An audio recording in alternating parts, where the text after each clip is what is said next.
Public comment will be closed. Next item on the agenda, item 5, consideration of the superintendent's report. 5A, FPSF teacher grant check presentation. So it's that time of year again, and the Farmington Public School Foundation is here. Many of the board members are here from the foundation to do their annual presentation of this year's teacher-initiated grants, and I think also the last installment of our Edge Lab grant that was actually, I think, over a 3-year period, and that's a large innovative grant that was awarded to the school district. So we have Rich here to provide a summary of those grants and then present the check to the board. Thank you, Ken. The Farmington Public School Foundation was founded in 1995 to provide grants for innovative programs in the Farmington school system. So on behalf of the board, I'd like to present this check to the school district for $42,656. We'll go captive here in a minute. So just to give an update on where these funds went in the district, $13,839 went to fund a grant called the Smart Card Technology Grant by Mr. Tucker, right here at the Farmington High School. This was one of the most exciting grants we've ever awarded because we surprised him in his classroom, which was really fun. This grant allows students to test their physics theories with real-world technology. We awarded a grant for $1,817 to fund the creation of the Zen Den. That grant was requested by Ms. Ramirez at Irving Robbins School. That grant creates a dedicated space for students to support and promote independence for those students suffering from anxiety. $2,000 went to fund the STEAM Night grant by Ms. Bonafuco at East Farms Elementary School. This grant it actually funded last night, she had her event, an opportunity for students and parents to participate in something called STEAM Night, which is an opportunity to experience science, technology, engineering, arts, and math all together. And she sent me a note back today and said it was really a great event, very successful. Lastly, $25,000 is the last installment in a 3-year program. We have funded $85,000 to create the Edge Media Lab here at the high school, and that's been a very great project to see develop. So I'd like to present this to you, Kathy.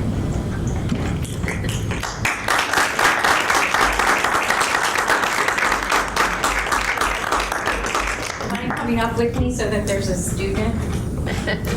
Thank you. So convenient that you're here.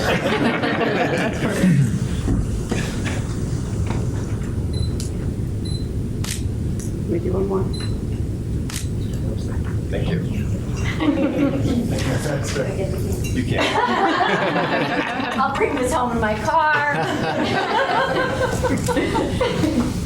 Rich, on behalf of the board, I'd like to thank you for our partnership and allowing us to achieve great things with your assistance and funding. It really is just a wonderful support and partnership we have with you, so thank you again. And we have a number of our board members here Yeah, tonight. and thank everybody. Yeah. Normally we have cake, but apparently not tonight. Anybody want to say anything? Or? Okay. Yeah. Feel free. I just want to Yeah. thank the Farmington Public School Foundation Board. I go to many of the meetings, and it's just such a dedicated group of parents and community members. We're so fortunate in Farmington to have a foundation that's so focused on our students and really our teachers' creativity. So I just want to thank all of you, and thank you for your partnership. Okay, next item, 5B, Farmington Bicycle Advisory Committee update. So CJ Thomas is here, right up at the table. And the Bicycle Advisory Committee promotes bicycle safety in town and takes actions toward improving the town's overall bicycle friendliness. So we're very happy to welcome CJ to the table. I'm happy to be here. I'm not so happy to be following someone who gave you a big check, but I'm happy to be here. Yes. I think it's Pressure's great on. they did Yeah, that. That's right. big I have no checks, just to start out. Do you have cake? Checks? Okay, I've got nothing. Should I leave now? I just want your attention. That's what I'm looking for tonight. The Bicycle Advisory Committee, I'll just give you a really quick rundown on what we are when we started. In 2012, John Vibert and myself started discussing creating some organization in town that could address bicycle safety and traveling through town. The biggest issue, we have these great trails, and the rails to trails in particular are great, but getting to them is difficult from almost anywhere in town unless you happen to be on the trail. So in 2013, we established the Bicycle Advisory Committee, which is a Farmington committee. Along with that, there was a community committee, Bicycle Friendly Farmington, that was also established. We've achieved bicycle-friendly status from the League of American Cyclists, which is the national organization kind of overseeing everything bicycle, in 2014. We were the second town in Connecticut to do so. At this point, I believe there are 9 towns altogether, so Connecticut is becoming a little more bicycle-friendly. We had a major charity ride in our second year of 25 and 50 miles. The first Bike to School Day was in 2016 from Union School. We didn't have a huge group, but fortunately, the principal there and the teachers were involved, and we had a nice group. It was about a mile ride. Everyone came together on one site, and the parents and children all rode into school together from this one site. We had a police escort. We made sure it was very safe. We were staying on sidewalks and trails. So that was sort of our first initiation joining with the schools. Since then, we've done a lot of training on bicycle safety. We have sometimes little pop-up stands along the trails where we'll just show kids how to wear their helmet properly. It's amazing how many people don't know how to strap them on right. I've seen people with their helmets on backwards. If they're not on right, they're not doing their job. So we try and show them how to handle equipment. We have something called bicycle rodeos we put up at a few different events. And this is somewhat what you'd think of as an actual rodeo. Kids ride around different courses, but they're learning skills, how to turn sharp, how to try and stop and do a stand on your bicycle so you're not moving side to side, things like that. So we're trying to embrace the entire community and bring the whole community in, also educating the parents so they can educate their children. Oftentimes the other way around works, which is something we're trying to move forward with. And Mr. Manfredi, we've been speaking with him. He's hoping to bring a proposal for the 5th age, which is when everyone finally is in the same school. And we've spoken to people about donating bicycles so we can have an actual bicycle course within the schools.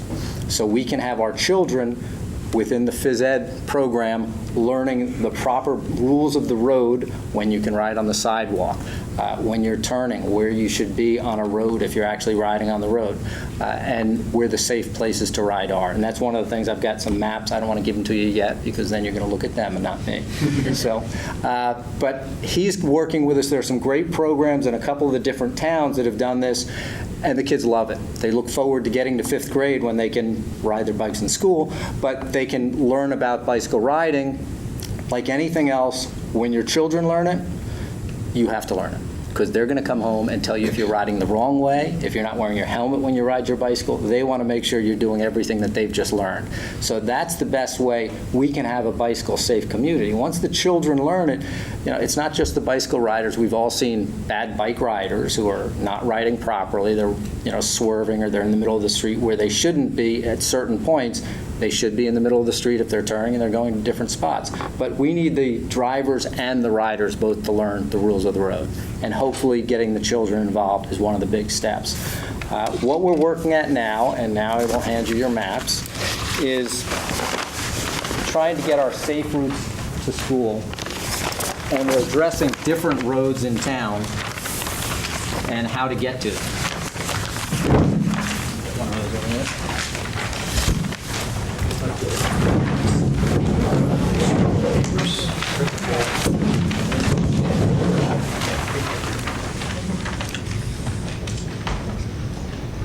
Now, that is our entire town on these maps. And I'll hold this one backwards, and you're just going to have to follow around with the colors. If you look at the map, we've got the legend off to the side. The red lines here, in the lower right-hand corner, there's a loop around Batterson Park.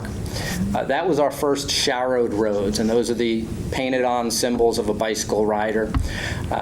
New Britain had painted all over the town with these sharrows. They had it halfway around Batterson Park, so we thought, what better way to start than to make a full circle? So now there's actually a signed route around Batterson Park. That was our first spot. What we're trying to achieve now are these dotted red lines. And if you'll see where they go, the longest one that looks kind of like a Y on its side is bringing you basically from Farmington Avenue all the way up to the town border at the end, and it splits in the meadows, so you have two splits there.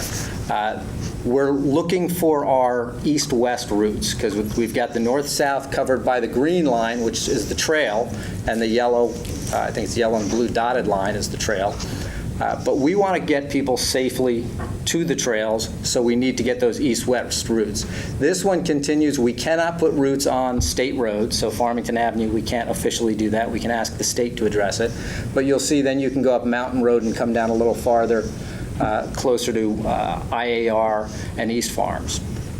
The top of that circle up here, if you notice, goes right by West District School. That's not an accident. We're trying to get routes that if children are planning to ride to school, if their parents are riding to school with children, they have safe routes to take. The lower half of that Y, you see a green line there, that would be the spur that would get you right to Westwoods.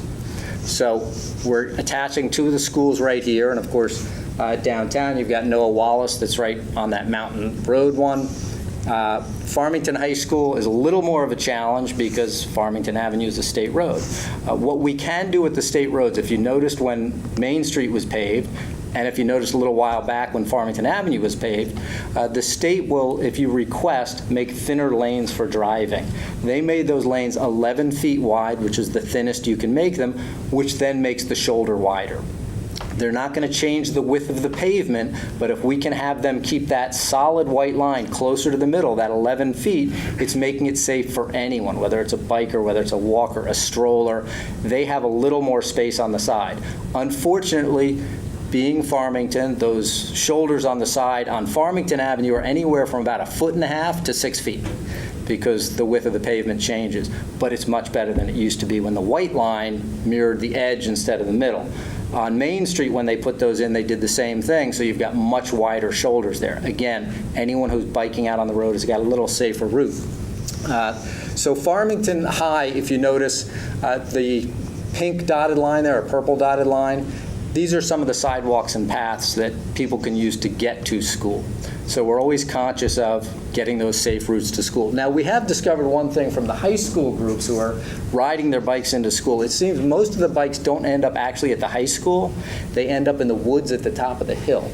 Now, maybe some of the high school students could explain that. I've been told it's because they don't want to actually ride all the way to school, so that there's a huge pile of bikes up in the woods. Anyway, so The IAR and East Farms are sort of the toughest routes to get to, and that's something we'd love a dialogue, and if there's any thoughts from the community and people living in the area, how we can get there safely. But frankly, we've got some very tough roads within town to get to and from spots. The blue dotted line, if you look on here, this is a proposed 10-foot wide off-road trail, which is going to take you from the green line, the trail, up close to the Little League fields. And if you see how it weaves down all along Farmington Avenue, getting you past our jug handle up at the top near 84. So this will actually get you all the way through town. The state is working on this.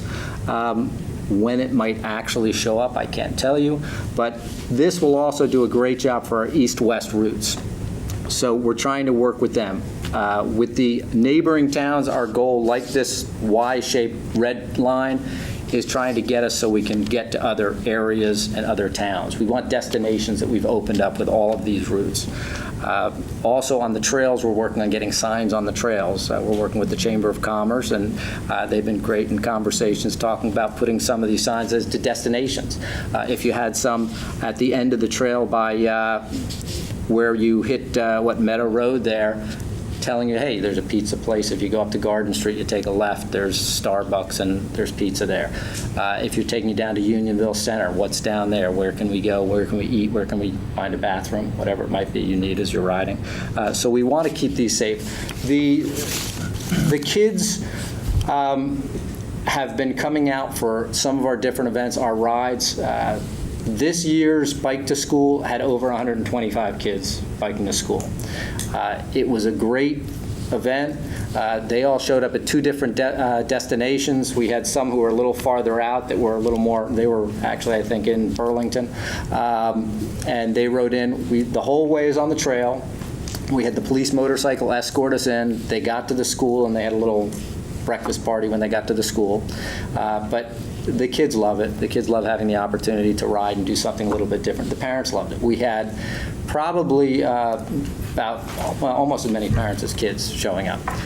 So it's great. What I'm asking of you all is just to, if any of the board members here would like one more committee to be on, we only meet once every other month for the Bicycle Advisory Committee, and we would love the input from someone from the Board of Education. Vince was great. We sat down at the last meeting and went over the map and different spots and some of the things the school is looking at, but being aware that there are children that ride their bicycles to school, we want to work with you and make it as safe as possible for those who choose to do so.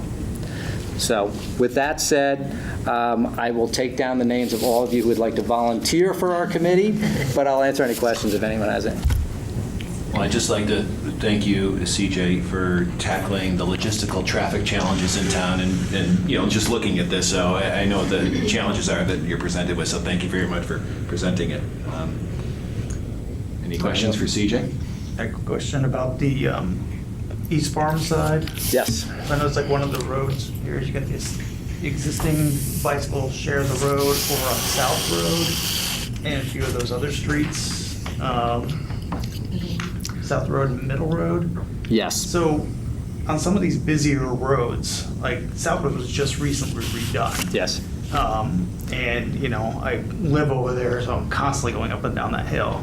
And I know in theory, with making it bicycle friendly, it's a dangerous road still to be on. Is there something being talked about in the group to kind of expand on what a bicycle friendly road is in some of these hillier areas or busier roads that might pass in a straight road that's a good, versus something like South Road? It's a good question because when roads are newly paved, people tend to think they can go a little faster because there are no potholes. Bicycle riders love them because they're paved and they don't get stuck in potholes and blow a tire. When we talk about signing the roads with the sharrows and with The signs, some say share the road, some say bicycles may use full lane, which is the law in the state. A bicycle may ride down the middle of the lane, and at certain points in time, if you're a bicycle rider, and again, I'm not saying for the kids, and certainly no kids are riding alone, that's the only way you can be seen. If you're riding on a curved road and you're off to the side, someone's coming around that curve, they'll have no clue you're there until they hit you. So you really need to be farther out in the road so you're seen. But the signage we're putting in is not saying, okay, this is safe, it's a free-for-all. Really what the signage is doing is trying to let both the bikes and the cars be aware we're all using this road. These roads, and frankly any roads in the state other than the so designated highways, bicycles have the full right to those roads. So we're trying to put up the right signage for the right road, whether it's those painted sharrows on the ground or the signs that say, be aware there are bicycles out here too. Think while you're driving. So it's not trying to say these roads are safe to take your family down the road. It's just saying we're trying to make these safer by making everyone aware. So I hope that answers your question. It does. Thank you. CJ, there's a bunch of kids here from Government Law class. Could they have one of these maps they could take back? Sure. They can have yours right there. Michelle, you want to bring it home? I wanted that one. Okay, well, there are 2 of them. We have 5, I think. Yeah. I would take one, it would help for Good. the chamber. Yeah, that'd be great. Absolutely. Very well, thank you. Any other CJ. questions? No. Okay, thank you for your time. I appreciate Thank you, it. appreciate it very much. And since I haven't received your names now, I'll expect an email. Thanks.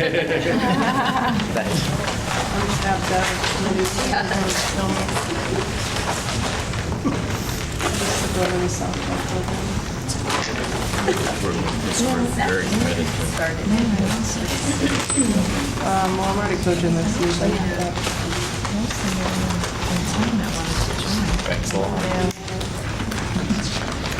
Okay, next item on the agenda, 5C, the October 1, 2018 enrollment report. Each year, we provide an enrollment report to the board. It's really the foundation of our budget development for the 1920 school year.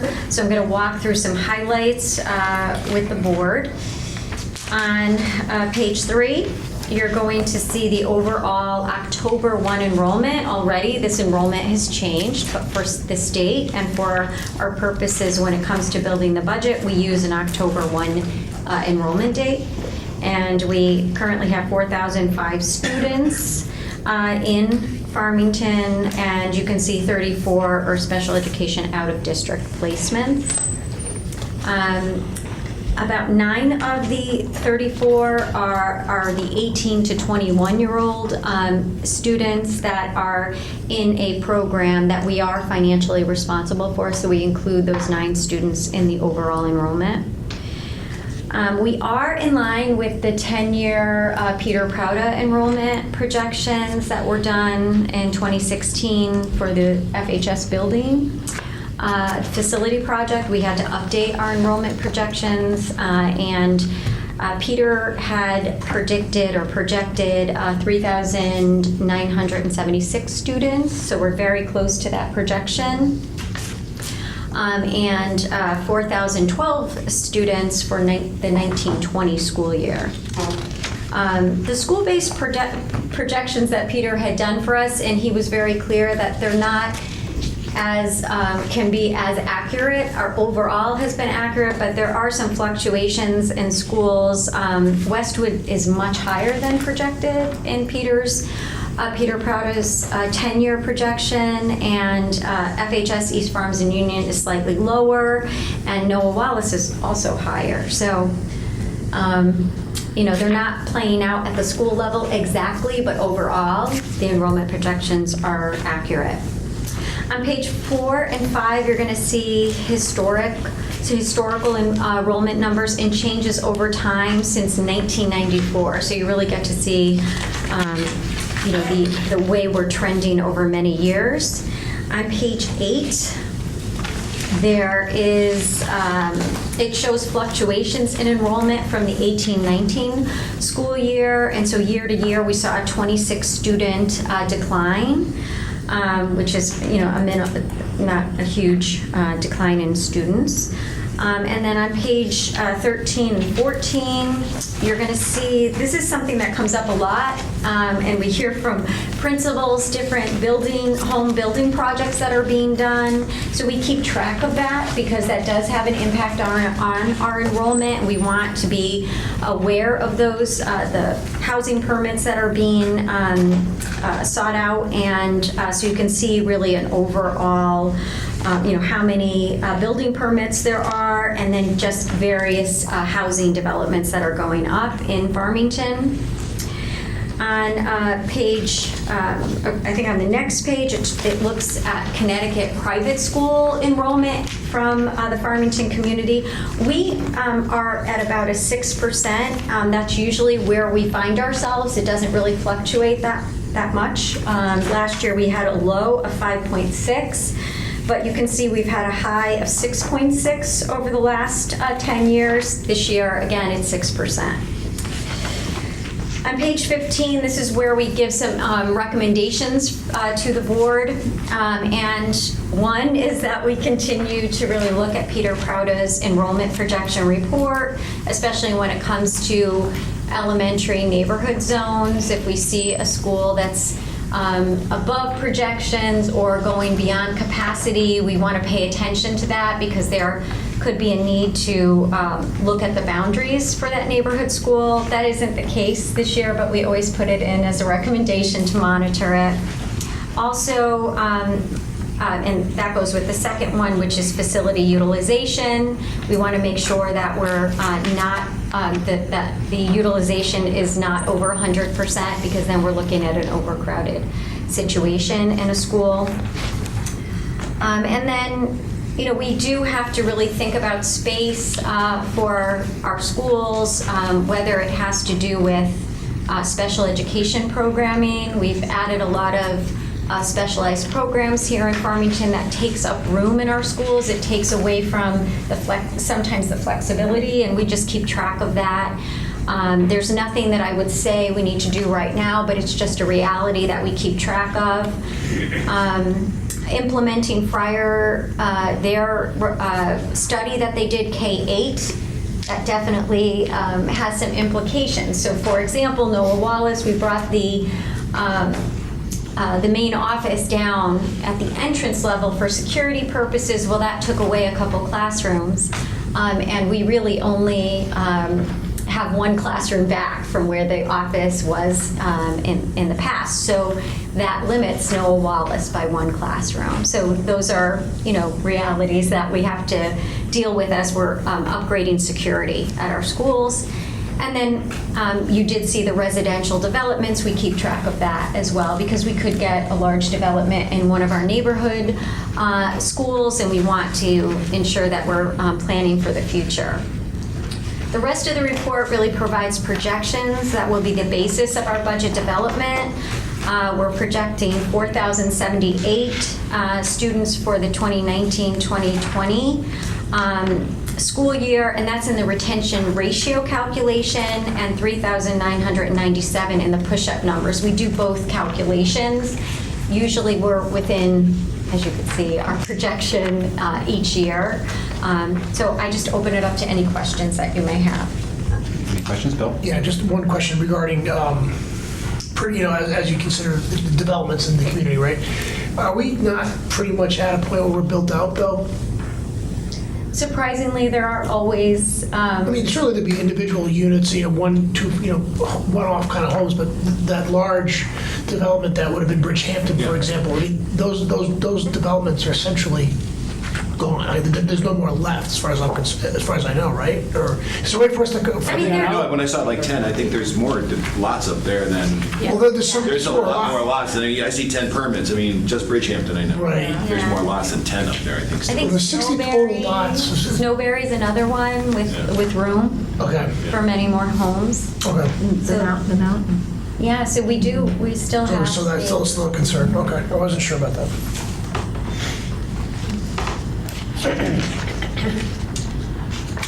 We're seeing no stress on the buildings now with anything? No, in terms, not at this time. Any other questions? Thank you very much. Next item, 5D, the 2018 class size report. So Kim prepares this report and will provide an overview and answer any questions you might have.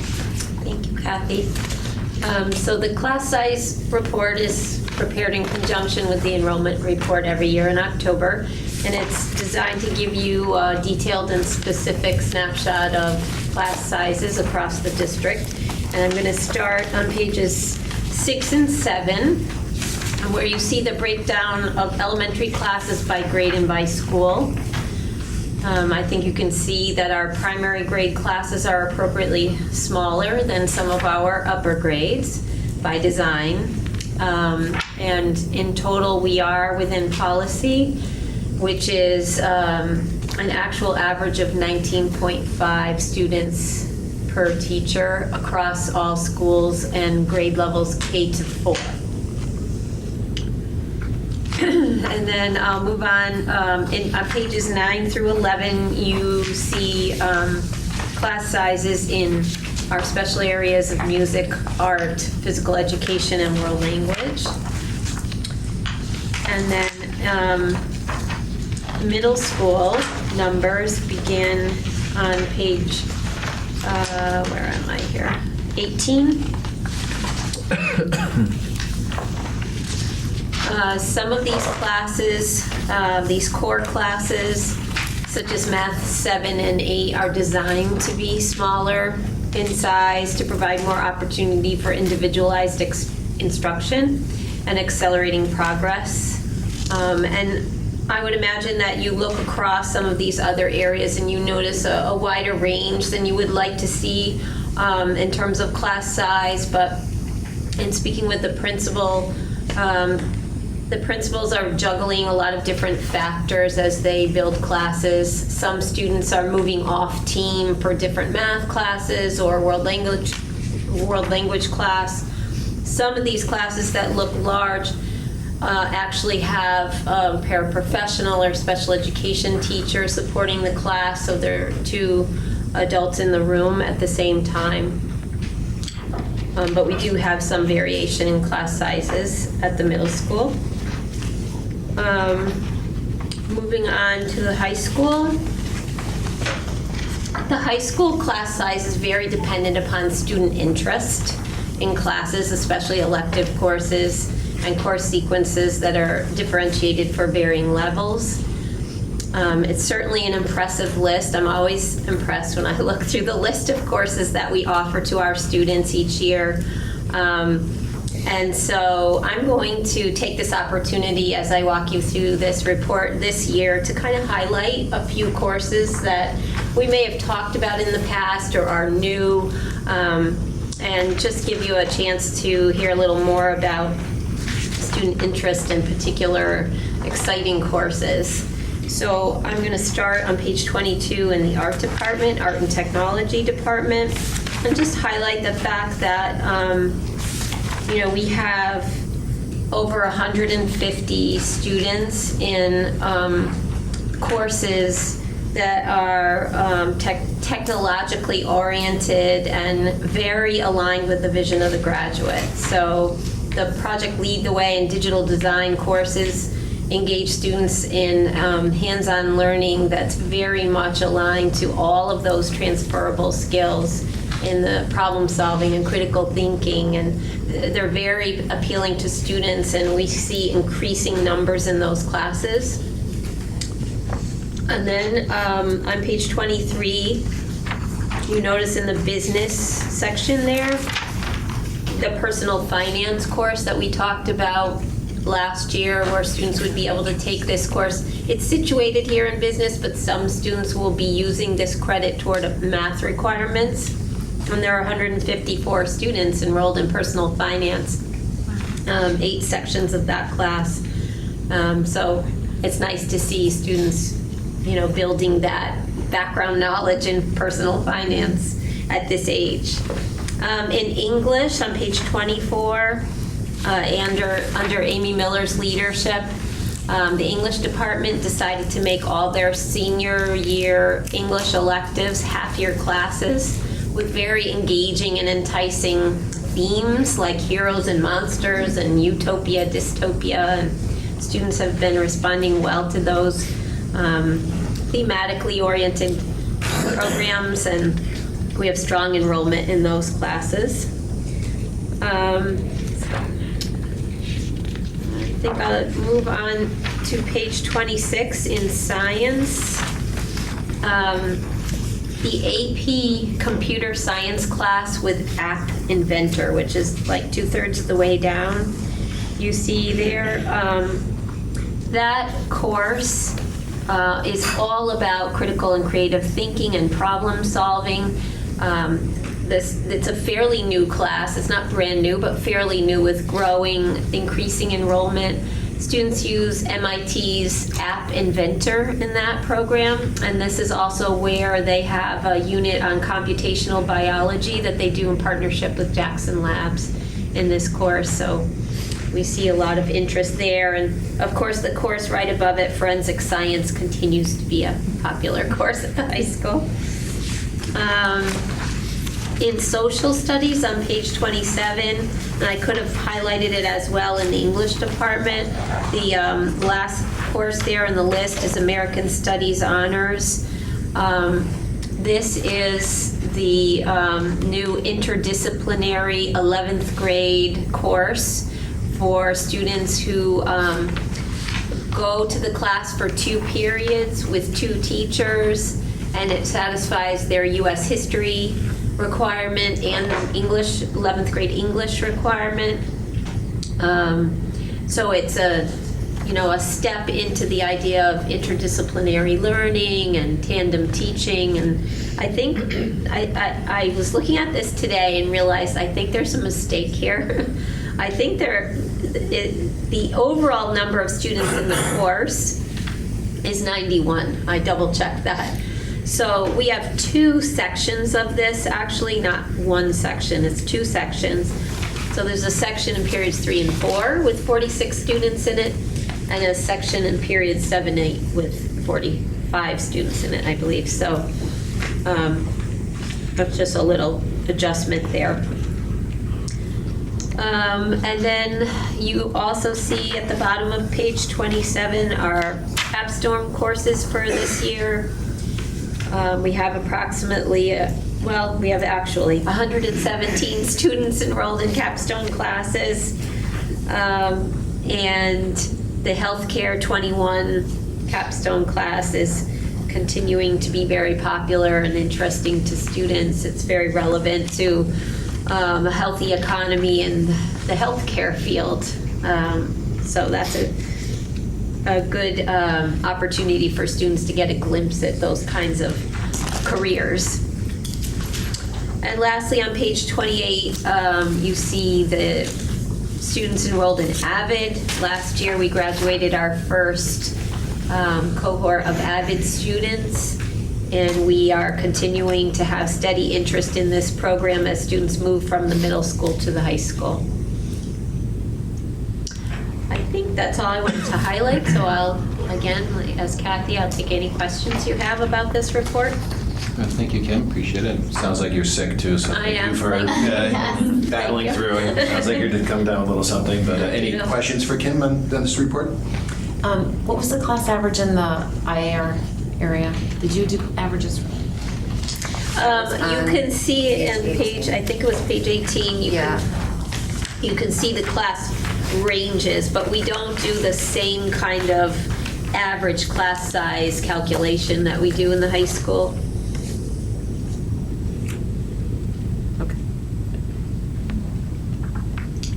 Kim, on page 28, under the low enrollment, that it's not a reflection of low enrollment in the course. It's just that period of the day.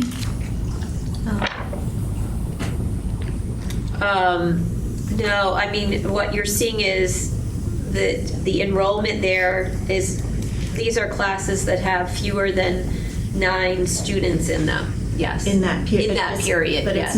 It's not, because just looking back, it's Right, not there are really, other- it's not a reflection Exactly. of these overall courses total. have overall low enrollment. Right. Actually, some of them are quite high. Right. Yeah, okay. It's just, with the Didn't fit. variances of scheduling and all the things that kids want, it sometimes ends up being a small section in one period of the day, you're right. I see what you're saying. Chrissy? No, I see what she was saying. 'Cause I was like, wait a minute, that. Yeah. Any other questions or comments for Kim? But it is fascinating to see the number of courses and the interest in it, and seeing where kids are aligning themselves and taking their interests are taking them. So, and then now the Capstone project, are we going to see more offerings there? Yes. Okay. I would say that that'll grow again this year. It's fascinating to see where that program has come over the years. Yeah, it really is. It's We survey students, find out what they're interested in, and sometimes I think the hybrid idea, like as in journalism, some students are in the journalism course just taking journalism, and some want to go the extra distance and do it in a more rigorous kind of way to be a capstone. So we're thinking more along those lines as well. Thank you. All right, thank you, Kim. Welcome. Okay. Next item on the agenda, 5E, Professional Learning Exchange. So last week, we had a very successful professional development day. Students were at home on Tuesday, but we, faculty, were here at the high school. We wanted you and the community to have just an overview of what was offered. These are all teachers in the district that offered professional development workshops.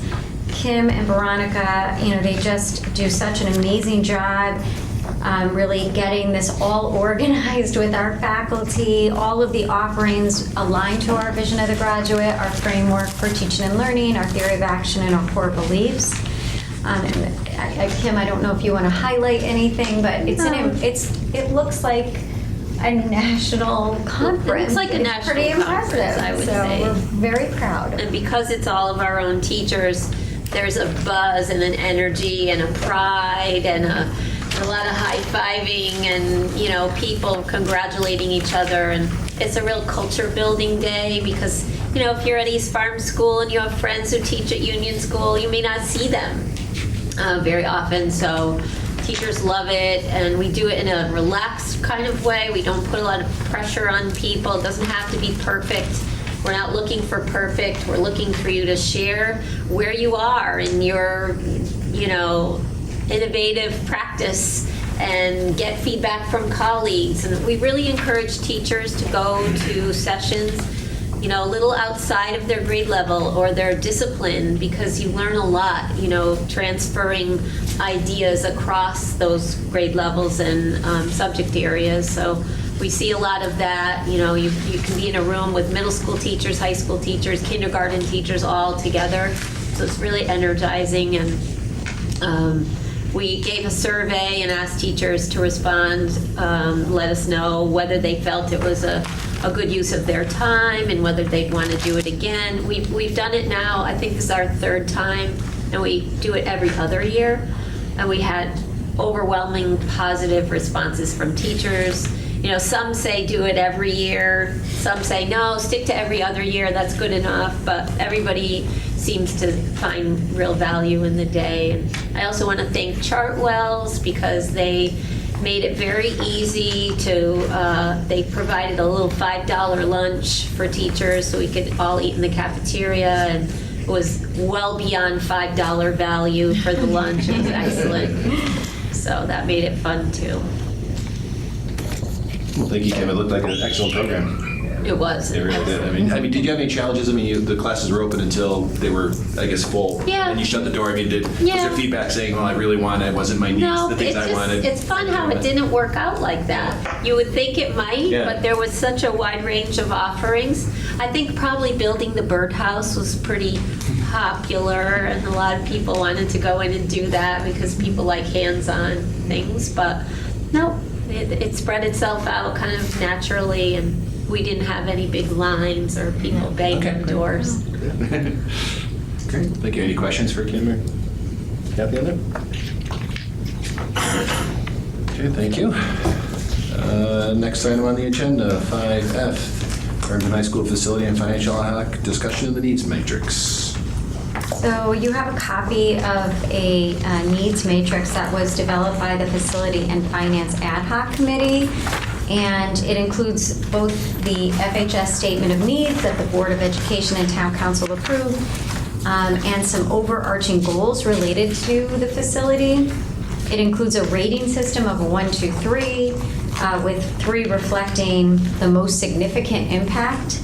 The committee asked to have the school system utilize the matrix and provide a completed matrix at tomorrow's Facility and Finance Ad Hoc Committee.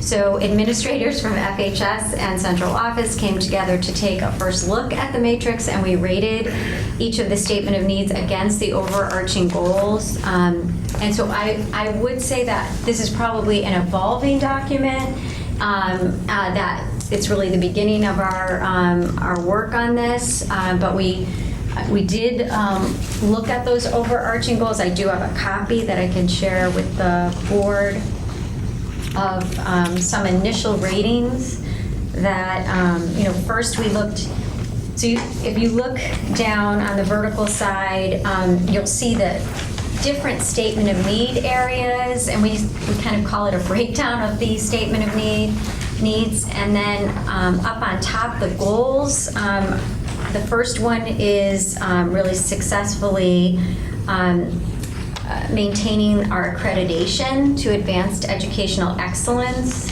The second is creating flexible learning facility. The third is to meet compliance for state of Connecticut safety code and security standards. The fourth goal is to meet the OCR or ADA compliance that is highlighted in our OCR report and our NEASC report. The fifth is community shelter and just overall use of the facility. And then number 6 is, if we were to do this, would it have an impact on long-term budget efficiency, savings, or cost avoidance? So we just went through, so we looked at the first, which was security compliance, and we went through each of those goals.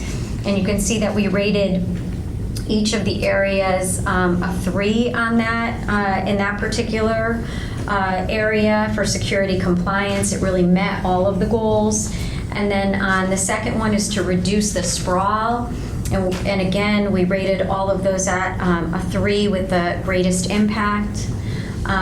Improving the building envelope. It actually, we gave it the flexible learn. If you were to improve the building envelope and improve mechanical, electrical, and plumbing, you might not actually address flexible learning environments completely or OCR and ADA. So those were rated 2s for that particular area. To address an undersized auditorium, we rated all areas a 3 because it does have an impact for us when it comes to ADA compliance and creating a flexible learning environment. The cafeteria was also given all 3s, and Bill Silva said creating a flexible learning facility is a 3+. We're enlarging our cafeteria because it's an undersized cafeteria. It impacts our scheduling. On the media center, again, those rated the highest impact for each goal. Increasing classrooms for academic programming.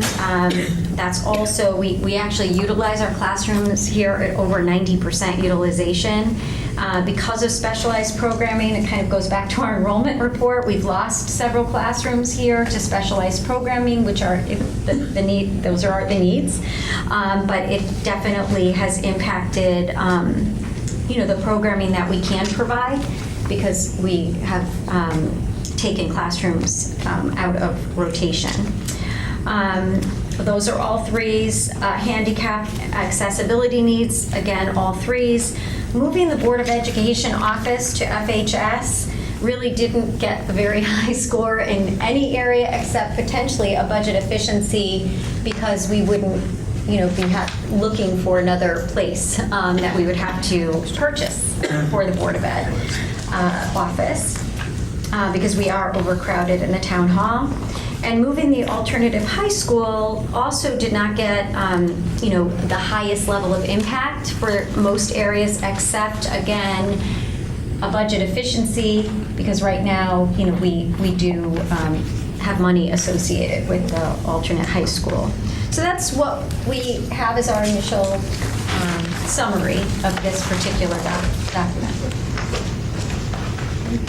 Thank you, Kathy. I mean, I know this is part of this project that we're undertaking, and look at the statement of needs as somewhat of a foundational document that was created by the board after a significant amount of work, and there's been some discussion about modifying the statement of needs. I think it's somewhat premature at this point with the survey to hit the town and look and see what's coming on. So, but I appreciate the effort, and I would just open up the discussion to the board as to their thoughts on this document and any opinions you may have. Comfortable with what the superintendent described. I didn't hear anything that suggests that this is not something that we think is important or recognize the value of. I think it's just let's go into it with some thought before we that's all I really have to say. So. Any questions or comments? Okay. Okay. All right. Thank you. Thank you. Okay, item 5D, engaged learning update. So I'll highlight some items in our engaged learning at Union and East Farms. They're highlighting a second grade social studies unit about friendship and conflict resolution. At Union, also they're leading the way. Students are leading the way by using assemblies to promote positive and caring school climate. And East Farms, there were examples, again, of the second grade social studies unit and how it connects with our vision of the graduate. And FHS highlighted, and Kim talked about Capstone projects and courses. They highlighted a really amazing event where community members, veterans, graduates, local business leaders provided time for our students to learn more about careers, and they were our students interviewed community members and all of these various people. I was able to be here that day. It's outstanding. Students just gained so many insights in different careers as a result. West District highlighted a new twist on curriculum night. Classroom presentations and informational stations were offered, so parents were provided more choice this year. We actually heard about the Farmington Public School Foundation IAR grant, the Zen Den, and the Zen Den is placed in place for students to go to a place when they need to refocus. It's really a safe space that promotes social emotional well-being. So that's a really nice highlight for IAR. And then East Farms had another highlight where students are part of developing learning targets that reflect third graders' hopes and dreams for their third grade year. And this is really aligned to our focus on a growth mindset and the power of yet. So those are the highlights from our engaged learning last week. Thank you. Any questions or comments? The Zen, I encourage you all, if you haven't seen it, when we do the facilities, if you've seen it, it's so good. It is such it's a game changer, and I hope we have an opportunity to discuss it in budget season about how we can expand that throughout the district in more meaningful ways. The Zen Den? Yeah. No, I could use the Zen Den someplace. So good. I might partake in that. Okay, thank you, Kathy. Next item on the agenda, 6, unfinished business. 6A, budget impact budget update. Vince? Just a couple of updates for the board. Earlier today, Kim Nguyen and I and some other team members looked at early numbers for 3 of our federal grants, which are just posted. For Title I, Title II, and Title IV, we saw a little slight increase, about $8,000 more than last fiscal year for those grants. It won't go on to the board's financials until I get the award letters, because right now we have the job of writing and putting the narrative how we're going to project that we're going to spend the dollars, and then we get back an award letter. And so I'm always hesitant to put the formal numbers in there until we get the award letters. But it looks like it's going to be a little bit more than what it was last year. Like daily right now, I'm working with CES, our new energy consulting group, looking at electricity pricing because our contract is coming up here in December. Electricity pricing is definitely trending higher right now. We are going to see an increase in the cost with this new contract. My hope is, because we did so many efficiency projects over the past couple of years, and that is paying off to us. I'm seeing that in our current bills, that famous last words, but I'm hoping that it'll net out to be not that much of an increase to the big budget when we get into the budget season. But the contract itself does look like it's going to be higher. The town sent a memo to all town departments from the town council, came from Joe Swetke's office, just alerting all town departments and then also the Board of Ed that the town council is asking for 7-year capital project budgets. When the presentations come this year, we've done a 5-year in the 10-year that I've been here, but the town council is asking for a 7-year projection when we deliver. All town departments asking for a 7-year budget this year. And the last thing I'd just bring up, the high school, Dr. Silva and Jack Phelan are looking at and have made a request to us, this central office, about adding a winter supervisor of sports, a stipended position. This would not affect the budget because these would be funds that would come from the Pay to Participate fund, and there are funds available without increasing the Pay to Participate fees. So we are, Kathy and I are carefully talking with Dr. Silva and Jack Phelan about the benefits of why we would want to do this. And I know from a couple of their quick points about the need for this, there's an ever-increasing number of winter sports that are occurring. Many of them are off-site, and this would increase supervision and increase security at these events too, having one more supervisor at these events. But we're looking at that right now. Thank you, Vince. Any questions for Vince? All right. Now, is that changing? Are the programs changing at the high school winter sports, or is it just more activity, more participants, or what driving the need for that supervisor? Sometimes there are, 3 different athletic events happening at the same time, and Bill is at one, Jack is at another, and then we need an additional person. So is that, because of we play our hockey games at Avon Old Farms, swimming is at Miss Porter's, basketball is here. So, they're in different locations as well, so it's not like they just run from gym to gym. Wrestling might be, in the small gym, while girls or boys basketball is in the large gym. So there's just a lot going on in the winter, and because it's inside, the crowds, are concentrated. So just the supervision aspect is that much more intense. Okay. Yeah, thank you, Bill. Okay, thank you, Vince. Just by oversight, I did miss 5H, professional appointments, retirements, and resignations. There were none, so I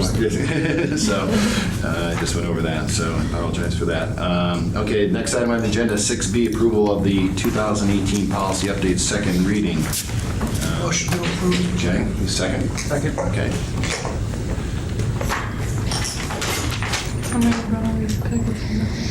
Pardon me? we asked everyone to bring the packets back because it was a lot of copying. A lot of paper. Yeah. So we already went through, these are all legislative updates, nothing significant.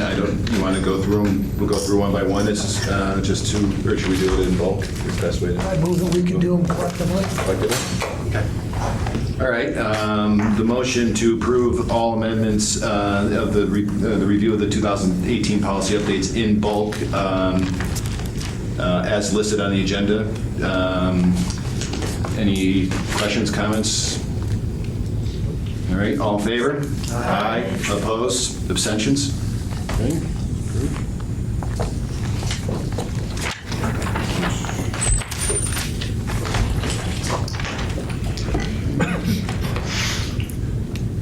Some new business?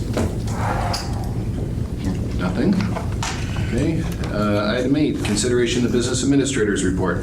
No report. The September financials will be on the board's next meeting's agenda. Thank you. Item 9, report of board chair, no report this time. Item 10, consideration of committee reports, personnel negotiations. We will be meeting Monday at 4 p.m., so more to come. This is a slow process. Very slow process, but, It's moving. it's moving, Okay. and, good sausage. You don't want to watch it behave. Okay, 10B policy, Christine. We have nothing scheduled right now. 10C curriculum, Michelle. Yeah, we have a meeting scheduled for October 29th at 4. That is at the administrative office. Okay, communications, Ellen. On Friday, we interviewed 7 candidates for the communications specialist. It's going to be a 15-hour a week position, and we are hoping soon to bring someone forward. Okay, thank you. Next item, 11, report of committee liaisons. Correct, there's a meeting on Wednesday, and we'll report back after that. Farmington High School Community Survey Ad Hoc. That's, Bill, do you want to update us? Sure, just that we had our final meetings last week, and the survey will be in the community as of today. I believe the survey started today, and it's going to run for the next couple of weeks. So we're excited about it, and hopefully we get some data back. We'll be talking to you in November with some more information. Great, thank you. Can I just add something? That's it. Just that the survey's going to be by phone. Right. So Okay. I was just going to say, answer your phones. Even Let me say this. So, Answer their phone. actually, you raise a good point. So one of the things that has come up in conversation, in both off table in public and even in public comment in our meetings, is the methodology.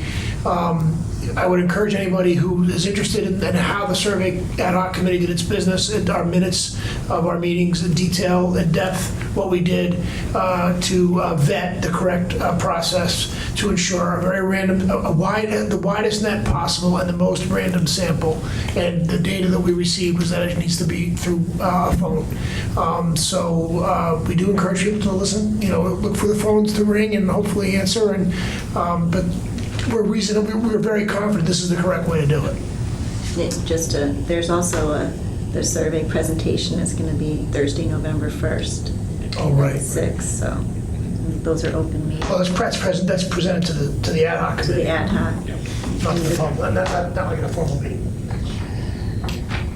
Well, that would be So a good live. question if that's open to the public.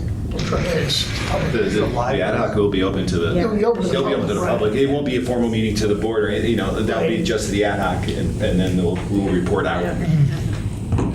Mark, did you? I just wanted to verify that it was a live person versus like a. Making a Yes. call. Yes. The live person making If they pick it up. That's correct. Like it's so. You'll get someone on the calls at the. Because some of the questions will require a follow-up question, and then if, depending on the response, and the response could be, well, we're skipping to the next question based upon, so Right. you do need a live person, yes. Yeah, so just answer your phones. The company that's doing it, this is what they do. They Yeah. work with communities that have this issue of, referendums and building projects and things like this is what they do. So we have a lot of confidence in them. C, Farmington High School Facility and Financial Ad Hoc Committee. We are meeting tomorrow in this building here, 7 o'clock, for our next meeting. D, Focus, Bill. Focus is presenting the first of its 4 presentations this year on Wednesday night here at the library at 7 p.m. on the subject of vaping. And so I encourage you all through your social media posts to maybe get it out there to increase the scope of who we can reach. It's a really important topic for parents with kids that are teenagers in school. It's a big deal right now. Where are they advertising? Just through? Yeah, it's just through like Friday folders and social media posts, kind of relying on people getting the word out.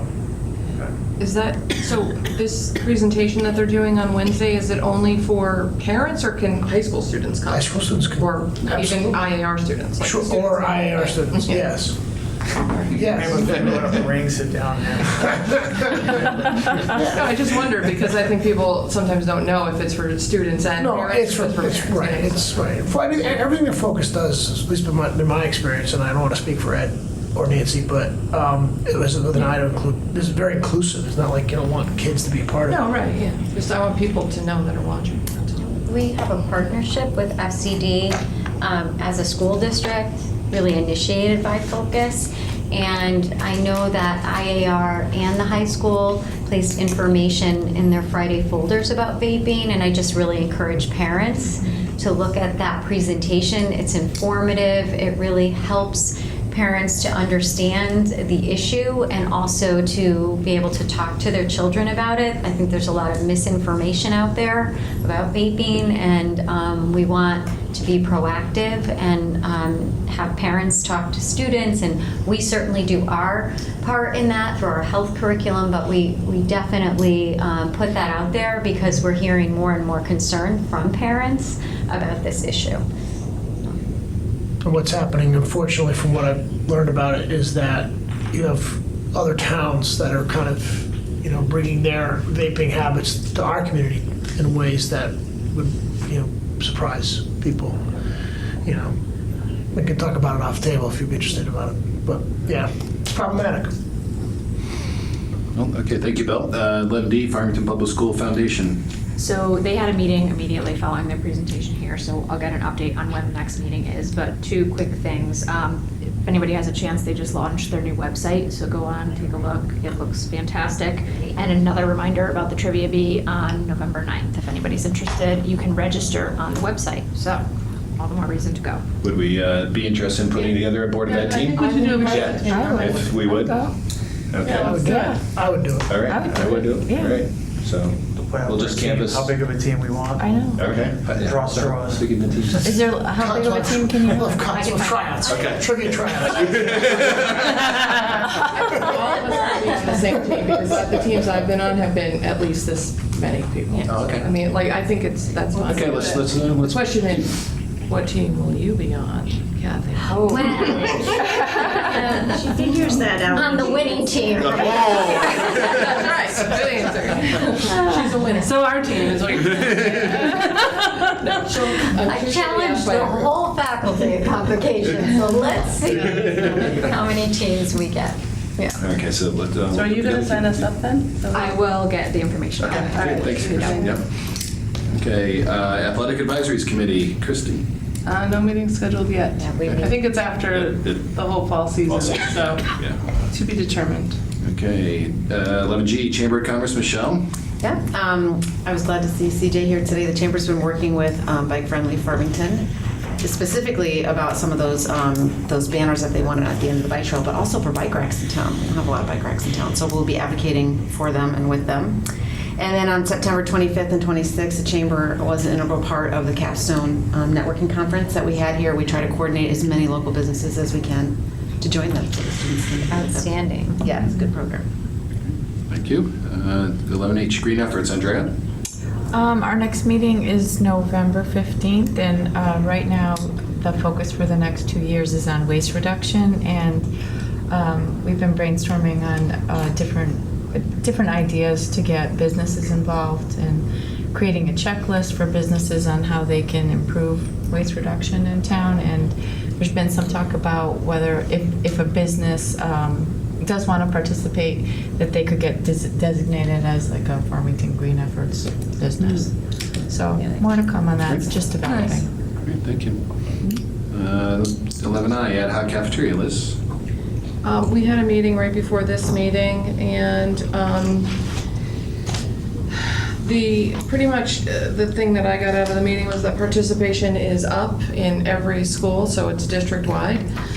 They're doing a great job with not only feeding the students, but like Kim actually mentioned, that Chartwell's provided lunch at the Learning Academy, and they provided breakfast at Convocation, and they did for senior orientation. So they're doing a lot for the whole community of students and teachers. And our next meeting is December 10th at IAR at 6. Thank you. 11J, Health and Wellness, Ellen. No report. We do have a meeting coming up in November, though. Thank you. When is that? I know it's far away. The whole month. Okay, well, thank you. Then if I can have a motion to adjourn? Okay, all in favor? Aye. Opposed? Abstentions? We're adjourned. Who closes that?